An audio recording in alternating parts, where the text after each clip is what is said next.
મહીસાગર જિલ્લામાં બાલાસિનોર નગરપાલિકા વિસ્તારમાં આવેલ મેઇન બજાર રાજપુરી દરવાજાથી લઈ જીને રોડ વિસ્તાર સુધી છેલ્લા 2 મહિનાથી ગટરનું પાણી ઉભરાતા નગરની હાલત નરકાગાર થઈ ગઈ છે.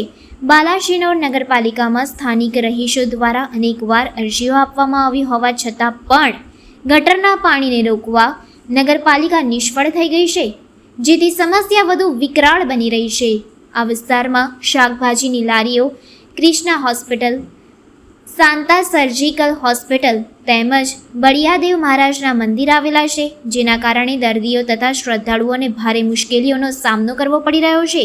સ્થાનિક નાગરિકો હવે તાત્કાલિક નગરપાલિકા તંત્ર દ્વારા ગટરના પાણીની સમસ્યાનું નિરાકરણ કાયમી લાવવામાં આવે તેવી માંગણી કરી રહ્યા છે.